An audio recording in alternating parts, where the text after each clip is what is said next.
नमस्कार, आप देख रहे हैं यूपी टीवी 7। यूपी के फतेहपुर जिले के धाता कस्बे में आज पहुंचे बीएसपी राज्यसभा सांसद व राष्ट्रीय महासचिव सतीश चंद्र मिश्र ने विपक्षियों पर तीखा बयान देकर हमला बोला। वहीं सतीश चंद्र मिश्र ने डिप्टी सीएम केशव प्रसाद मौर्य द्वारा दिए गए बयान पर कहा कि काशी व अयोध्या में मंदिर बनाने का काम जारी है, अब मथुरा की बारी है वाले बयान पर पलटवार करते हुए कहा कि केशव जी अपनी पार्टी की हार स्वीकार कर चुके हैं, इसलिए इस तरह के बयानबाजी दे रहे हैं, जबकि बसपा अपनी सरकार बना रही है। उन्होंने बीजेपी सरकार पर हमला बोलते हुए कहा कि चुनाव में विकास की बात ना करके, कानून व्यवस्था की बात ना करके, कोरोना में मरे लोगों के परिवार की बात ना करके, महिलाओं की सुरक्षा की बात ना करके वह सोच रहे हैं कि फिर हम किसी प्रकार का विवादास्पद बयान देकर इससे लोगों को इधर उधर करके बरगला कर वोट ले ले। लेकिन जनता विकास के मुद्दों पर वोट करेगी और जनता सरकार का नकली मुखौटा पहचान चुकी है।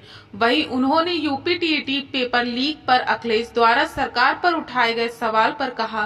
कि यूपी टीईटी का पेपर लीक होना यह साफ जाहिर करता है कि इस पेपर में 20 लाख परीक्षार्थियों ने पेपर देने आए थे और आस लगाए बैठे थे कि वह नौकरी के लिए सक्षम हो जाएंगे। सरकार द्वारा बैठकर पेपर लीक किया गया है, उसके बाद ये बयान देना कि हम एनएसए लगा देंगे, यह तो सरकार की लीपापोती है। बीजेपी की सरकार हर एक मुद्दे पर फेल है। सतीश मिश्र ने कहा कि आरक्षित 2 सीटों पर आज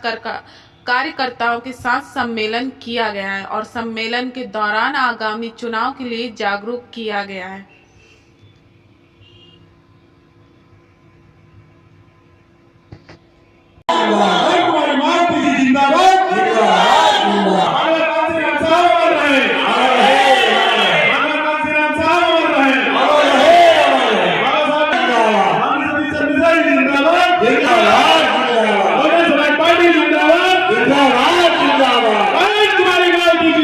किया गया 2 जनपदों में, क्या उसका मकसद रहा,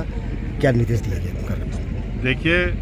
पूरे प्रदेश में प्रबुद्ध सम्मेलन हम कर चुके हैं हर जिले में जा करके जी। अब जो हमारे चुनिंदा लोग हैं, कार्यकर्ता लोग हैं, उनके बीच में ख़ास तौर से जो हमारी रिज़र्व कॉन्स्टिट्यूंसी हैं उनमें हम लोग जा रहे हैं और जा करके उनको जो बहुजन समाज पार्टी की क्या रणनीति है, कैसे आगे बढ़ना है, सरकार बनानी है, उसके जो भी मुख्य चीज़ें हैं। आज बहन मायावती जी ने कई बार, वो रोज़ाना कुछ ना कुछ अपना बयान देती हैं, तो उन सब बातों को उनसे बीच में करने के लिए और रूबरू होकर के अपनी बात उनको समझाने के लिए हम लोग आए हैं। Sir, deputy CM Maurya ji का एक बयान आया है कि काशी और अयोध्या में मंदिर बनाने का कार्य जारी है, लेकिन अब मथुरा की बारी है। मकसद क्या है? देखिए, मकसद खाली इतना है कि उन्होंने अपनी हार स्वीकार कर दी जी। केशव प्रसाद मौर्य जी भारतीय जनता पार्टी की तरफ से अपनी हार, पूरी पार्टी की हार को स्वीकार कर रहे हैं। ये दिखाता है चुनाव के समय विकास की बात ना करके, चुनाव के समय उत्तर प्रदेश के कानून व्यवस्था की बात ना करके, जो लाखों की संख्या में यहाँ पर कोरोना के दौरान जो लोग मर गए और उनके घर में, परिवार में बच्चे अनाथ हो गए, उनको कैसे आगे सुरक्षा दी जाए उसकी बात ना करके,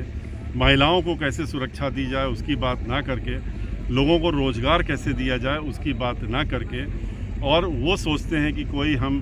फिर से इस तरह के विवादास्पद बयान देंगे और इससे लोगों को हम इधर उधर करके फिर भिड़ा करके कर लेंगे। ये भूल जाएं, अब उत्तर प्रदेश की जो जनता है वो इन सारे मुद्दों पर अब की बार चुनाव में जाने वाली है, और इनका जो ये चेहरा है, जो मुखौटा था नकली वाला, इस तरह का जिस तरह बयान देने से नकली मुखौटा, इसको उन्होंने पहचान लिया। सर, अखिलेश जी का एक बयान आया है यूपी टीईटी पर, उन्होंने सवाल ये उठाया कि जो भी पेपर लीक हुआ उस पर सरकार का पूरा हाथ है। देखिए, सरकार, यूपी टीईटी का पर्चा लीक होना ये तो साफ जाहिर करता है कि सरकार इतना बड़ा, जहाँ पर 20 लाख परीक्षार्थी इम्तिहान देने आए हों और आस लगाए बैठे थे कि उनको नौकरी के लिए वो सक्षम हो जाएंगे, और कई सालों के बाद ये इम्तिहान होने जा रहा था, और उसमें इम्तिहान देने के बाद और पर्चा लीक होता है, तो इसमें तो तय है कि जब तक सरकार के अंदर बैठ करके इसकी लीकेज की नहीं किया गया है तो लीक ऐसे नहीं हो सकता। और उसके बाद ये बयान देना कि हम तो एनएसए लगा देंगे, ये लगा देंगे, ये तो लीपापोती है। समर्थन कर रहे हैं उनके बयान का आप? हम किसी के बयान का समर्थन किसी का नहीं करते हैं। हम तो टीईटी के बारे में खुद बोल रहे हैं कि टीईटी जो है ये सबसे बड़ा, ये दिखाता है कि जो भारतीय जनता पार्टी की सरकार इस समय है हर चीज़ में फेल है, कानून व्यवस्था